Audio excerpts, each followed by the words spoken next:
میں جو کہ تواب ہوں خون حسین کا انتقام لینا چاہتا ہوں. جہاں تک آل زبیر میری رکاوٹ نہیں بنیں گے مجھے بھی ان سے کوئی سروکار نہیں. آج میرا جہاد ہے قصاص، قصاص ہے قاتلان حسین، اور آرزو ہے راہ حسین میں مر جانا. تم بالکل ٹھیک ڈر رہے ہو کیان. یہاں تو ایک اجتماعی خودکشی کی بو آ رہی ہے. یہ آگ اپنے آپ کو جلانے والی ہے، دشمن کو جلانے والی نہیں. واقعاً مختار کی سخت ضرورت ہے. کبھی کبھار ابو اسحاق اور اس کے ان کاموں پہ شدید غصہ آتا ہے مجھے، اس قدر کہ میرا دل کرتا ہے اپنا سر دیوار سے ٹکرا دوں. نہ جانے کس امید پہ مکے میں رکا ہوا ہے. یہ ہمارے خوابوں کے پورا ہونے کے لیے بہترین وقت تھا. صبر سے کام لو کیان. جس مختار کو میں جانتا ہوں وہ کسی بیکار بنجر زمین پر کبھی قدم نہیں رکھتا. بہتر ہے توابین کے انجام تک مختار مکہ ہی میں رہے. کیوں بن کامل؟ کیونکہ وہ سلیمان کے سامنے نہیں آنا چاہتا. تم نے سنا نہیں؟ سلیمان کو حکومت سے کوئی سروکار نہیں ہے. مختار اس روش کے سخت خلاف ہے. یزید ملعون جو واقع کربلا کا اصل مسبب تھا واصل جہنم ہو گیا. بعد یزید ستمگر ابن زیاد خبیث اور اس کے کارندے ہیں. اس قدر اس شقی القلب قوم سے جنگ کروں کہ بفضل خدا شہادت سے ہمکنار ہو جاؤں. جو بھی میرا ہم عقیدہ اور ہمدرد ہے اس بیکار دنیا سے اپنا دل اکھاڑ لے اور قافلہ کربلا کا مسافر ہو جائے.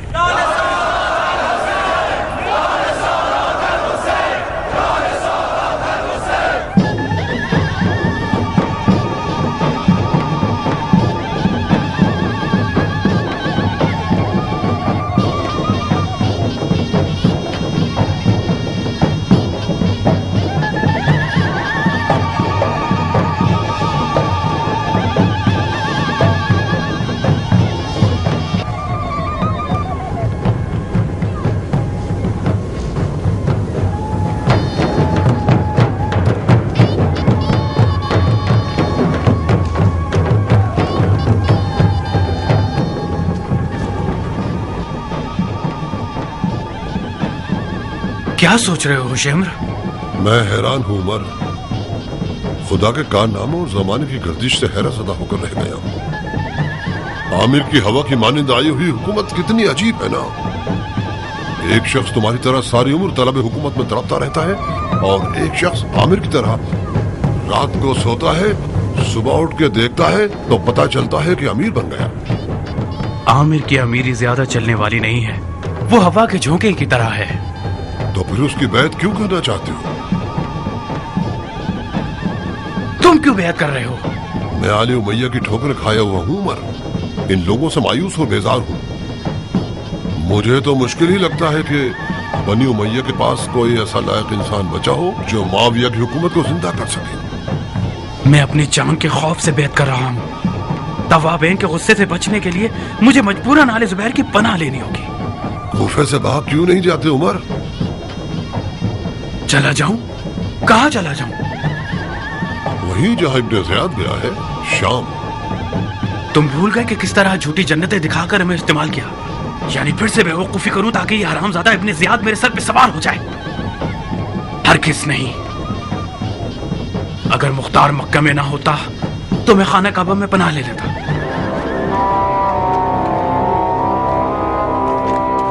میں حاکم نہیں ہوں، لوگوں کی خدمت کا امانت دار ہوں. آپ لوگوں نے بڑی سمجھداری کا کام کیا کہ لوگوں کے ساتھ ہم آواز ہو گئے اور بیعت کا ارادہ کر لیا. لوگ فرقہ واریت سے تھک گئے ہیں.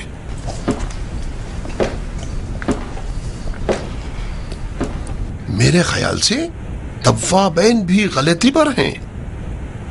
یہ لوگ کڑے مردے اکھاڑ رہے ہیں، مردہ بھی عذاب میں اور زندہ بھی عذاب میں. بہرحال میں کوفے والوں کے قابل اعتماد اور خدمت گزار ہونے کے ناطے یہی نصیحت کرتا ہوں کہ تمام مسلمان بھائی چارگی اختیار کریں. یہی بات خلیفہ کے حکم میں ہمیں ملتی ہے. خلیفہ چاہتے ہیں کہ مسلمان آپس میں رحم دلی اور نرمی کا گوشہ رکھیں، پرانے زخموں پہ لڑنا بند کریں اور تمام بغض اور کینوں کو بلا ڈالیں. کیا توابین خلیفہ کی بیعت نہیں کرنا چاہتے؟ کیا کہوں، موضوع کو پیچیدہ بنا رکھا ہے انہوں نے. زو مانی باتیں کرتے ہیں. وہ چاہتے ہیں کہ خدا بھی مل جائے اور وصل جانا بھی. نہ آل زبیر کا ساتھ دیتے ہیں اور نہ ہی مخالفت کرتے ہیں. یہ تو نہیں ہو سکتا امیر. یا اس طرف ہو جائیں یا اس طرف ہو جائیں. جناب خلیفہ کا کیا ارادہ ہے؟ آپ لوگوں کی خدمت میں عرض کروں کہ خلیفہ کی بات ایک دلسوز باپ کی سی ہے. امید ہے کہ یہ فرزند خطا کار غلط راستے سے لوٹ آئے اور سیدھے راستے پر چلنے لگے اور باپ کے غم و غصے کا باعث نہ بنے. اگر یہ نافرمان بیٹا سیدھے راستے پہ نہ آئے تو کیا؟ باپ کے صبر کی بھی ایک حد ہوتی ہے. پھر نبی خدا حضرت نوح اور ان کے بیٹے کی حکایت ہو جائے گی. جب صبر کا پیمانہ لبریز ہو جائے گا تو باپ نجات پا جائے گا اور بیٹا ہلاک ہو جائے گا. مجھے امیر کی باتوں سے یہ سمجھ میں آ رہا ہے کہ جو بھی آل زبیر کی بیعت کرے گا گویا وہ ان کی کشتی میں سوار ہو گیا ہے. وہ طوفانوں اور توابین کی چوٹ سے امان میں رہے گا. ٹھیک کہا نا میں نے امیر؟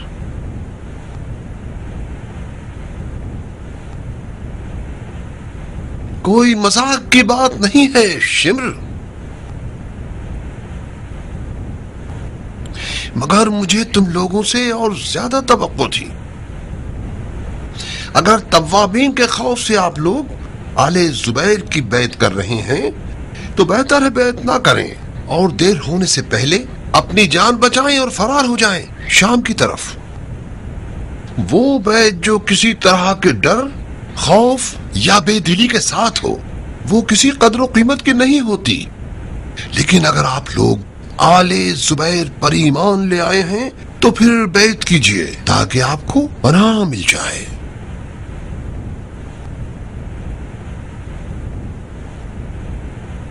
میں اپنی بیعت کی اپنے خون سے ضمانت دیتا ہوں. خدا کرے کہ یہ بکواس نہ ہو. اس بیعت کے ذریعے آل امیہ سے اظہار بیزاری کرتا ہوں اور آل زبیر سے دوستی کا مشتاق ہوں.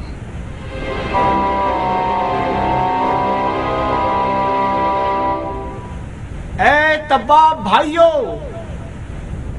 واقع کربلا کے بعد سرغنہ مسببین نے ابن زبیر کے والی کوفہ سے بیعت کر لی ہے. والی کوفہ نے اپنی طرف سے یہ کام نہیں کیا ہوگا. یقیناً وہ اپنے خلیفہ کی طرف سے اس غلط بیعت پر مامور کیا گیا تھا. شمر لعین اور عمر سعد خبیث کی بیعت قبول کرنے کا مطلب ہے کہ آل زبیر نے اپنے پچھلے دعوے سب واپس لے لیے، یعنی توابین سے کھلم کھلا دشمنی کرنا جو حسین کے خون کا انتقام لینے والے ہیں.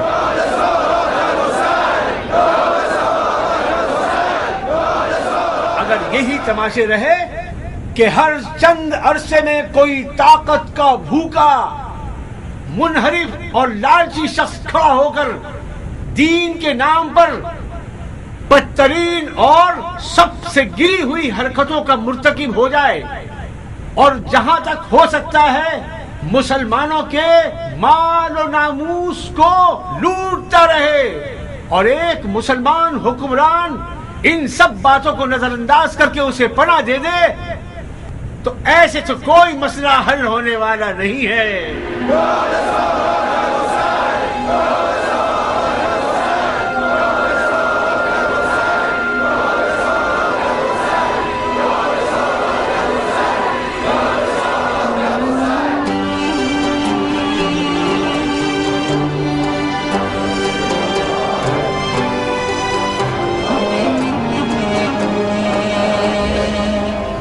ابن زیاد جو مشہور ہے بنام ابن مرجانہ، اشقیاء میں شقی ترین شخص، اولیاء اور اوصیاء اور 72 شہدائے کربلا کا خونی دشمن اور قاتل، جو جھوٹ اور ریاکاری کا، خدا کی نافرمانی اور حرام کاریوں کا اہل ہے، اس کا اور اس کے ساتھیوں کا نجس وجود دھار پہ لٹکایا جائے گا۔ یہ کون سی مسخرہ آمیز محفل ہے؟ یہ کون سی فضول باتیں پڑھ کر سنا رہے ہو؟ میں تھک گیا ہوں، جلدی سے اس تماشے کو ختم کرو مختار۔ میں کہتا ہوں یہ تماشا بند کرو۔ کیف انتقام تو تب ہے جب تم اپنی تلوار کو خون سے غسل دو گے۔ اپنی بکواس کو عمر جان کا زہر مت بناؤ۔ تم خود اچھی طرح جانتے ہو کہ میں خون اور خون ریزی کا عاشق ہوں، چاہے مروں یا مر جاؤں۔ مختار جان، مجھے وہ روٹی کھلا کے مارنا جو ملک کے رے کی گندم سے پکی ہو، یا چاہے اس کے کچھ بھوسی ٹکڑے ہی مجھے دے دو کہ وہ کھا لوں۔ اے مختار، مجھے غور سے دیکھو، میں وہ شقی ہوں جس نے اس نیک سپہ سالار کا خون اپنے ان ہاتھوں سے بہایا جس کا کوئی یاور نہ تھا۔ مجھے کھولتے ہوئے پانی کی دیگ میں پھینک دو۔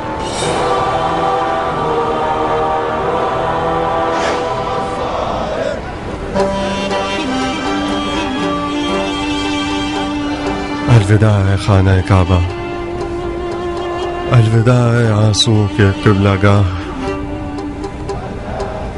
الوداع ہے علی کی جائے پیدائش، شاید یہ ہمارا آخری دیدار ہو۔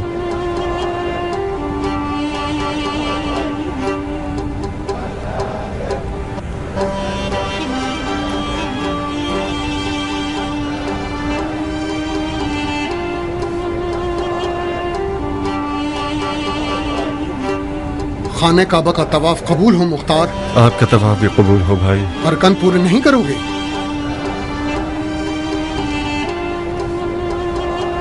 کوفہ سے حانی ابن جبہ وداعی صاحب، کیا حال ہے ابن جبہ؟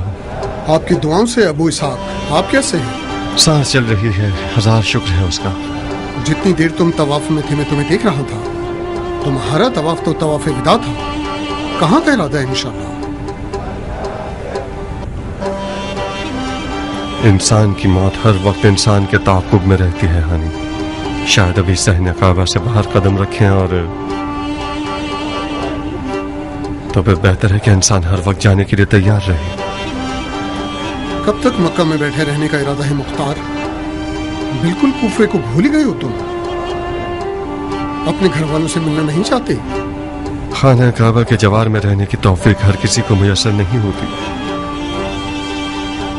کوفے کی کیا خبریں ہیں ابن جبہ؟ کوفہ تو مت کہو جیسے کوئی طوفانی دریا ہے، صرف مختار کی کمی ہے۔ یزید کی موت کے بعد اب کوفیوں کو غیرت آ ہی گئی اور اموی کارندوں کو ذلیل اور رسوا کر کے کوفے سے باہر نکال دیا۔ لوگوں کی آل زبیر سے بیعت صرف مصلحت کے تحت ہے، ان لوگوں نے مجبوراً آل زبیر سے رضامندی کا اظہار کیا ہے۔ ظاہر ہے اندھوں میں کانا راجا ہوتا ہے۔ اگر تم کوفے میں ہوتے تو کم از کم لوگ عامر ابن مسعود کی طرف نہ جاتے۔ ابھی بھی دیر نہیں ہوئی ہے مختار، کوفیوں کو آل زبیر پر شک ہے۔ جناب سلیمان سر تو تھے نہ حانی، تو پھر ان کی بیعت کیوں نہیں کی تم لوگوں نے؟ سچ تو یہ ہے کہ بہت سے لوگ سلیمان کے گرد ہیں، مگر سلیمان بذات خود حکومت نہیں کرنا چاہتا۔ ہم نے جتنے بھی ضد کی اس نے قبول نہیں کیا، رات دن گریہ کرتا رہتا ہے۔ سلیمان اور اس کے ساتھی توابین کے نام سے مشہور ہو گئے ہیں۔ ان کا عقیدہ یہ ہے کہ ان کی توبہ اس وقت قبول ہوگی جب یہ شہید ہوں گے۔ کوفیوں کی رائے مختار کے بارے میں کیا ہے حانی؟ کس حوالے سے؟ ہر حوالے سے جاننا چاہتا ہوں کہ میرے بارے میں کیا کہتے ہیں۔ اچھی اچھی باتیں کرتے ہیں۔ ہم نے تو جو کچھ سنا ہے وہ جنگ مکہ میں مختار کی شجاعت اور اس کی حرم کعبہ کے دفاع میں جانثاری کا ہی سنا ہے۔ لوگوں کی آل زبیر کی طرف جانے کی ایک بہانہ تراش دلیل تم خود ہو۔ میں؟ اور کیا، کوفیوں کا تمہاری تشخیص پر ایمان ہے۔ لوگ کہتے ہیں اگر آل زبیر اچھے لوگ نہ ہوتے تو مختار ان کے پاس نہ رکے رہتا۔ واقعاً؟ تم اپنے آپ کو اتنا کم قیمت کیوں سمجھتے ہو ابو اسحاق؟ کوفے والے تمہیں اپنا حصہ سمجھتے ہیں۔ تمہارا بیت اللہ کا دفاع کرنا ان لوگوں کے غرور کا باعث بن گیا ہے۔ تم پر ناز کرنے لگے ہیں یہ لوگ۔ توابین کا کیا ان کی بھی یہی رائے ہے؟ توابین کو نہ مختار سے سروکار ہے اور نہ آل زبیر سے۔ ان کا سارا غم شہادت پانا ہے۔ میں نے ایسا کچھ نہیں سنا۔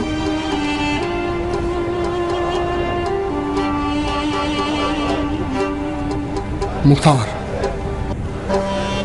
ہاں، تمہارے خیال سے یہ آل زبیر کیسے لوگ ہیں؟ کس حوالے سے؟ دین، شریعت، طریقت اور صلاحیت کے حوالے سے۔ کیا واقعی میں دین کا درد ہے بھی یا صرف ریاست کے بھوکے ہیں؟ فقط خدا ہی اندر کے راز سے واقف ہے، ہمیں کیا پتا؟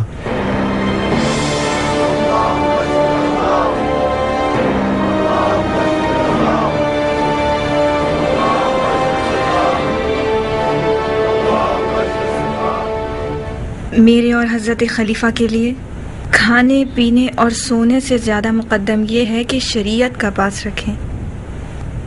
جناب خلیفہ چاہتے ہیں کہ ان کے بھائی کی بیوہ حکم شریعت کے مطابق شادی کر لیں، غیروں اور اجنبیوں سے نہیں۔ وہ چاہتے ہیں کہ میں جب تک زندہ ہوں زبیر کی بہو بن کر رہوں۔ حکم سر آنکھوں پر۔ مگر منزل کی موت کے بعد میں نے وہ منت مانی ہے جس سے میرا نکاح مشروط ہو چکا ہے۔ کیسی شرط ہے بانو؟ شرط قصاص۔ قصاص؟ کس سے؟ قاتل منزل سے۔ منظر کا قاتل ایک بدنصیب اور بے تقا سا شامی آدمی تھا جسے منظر نے خود واصل جہنم کر دیا۔ منظر کا قاتل وہ علمدار ہے جس نے منزل کو میدان میں جانے کی اجازت دی۔ مختار؟ جی ہاں، مختار۔ جب تک مختار زندہ ہے زبیر کے تمام بیٹوں کے سر خطرے کی زد میں ہیں۔ مختار کا مارا جانا ہماری حکومت کے لیے برا قدم ہے خاشیہ۔ تو اسے اس طرح بھی مارا جا سکتا ہے کہ اس کا خون حکومت بنی زبیر کے سر نہ آئے۔ تم بضد ہو کہ مختار مارا جائے؟ میں نے منت مانی ہے جعفر، عہد کیا ہے خود سے، منت کا ادا کرنا واجب ہے۔ میرا فیصلہ خون مختار ہے۔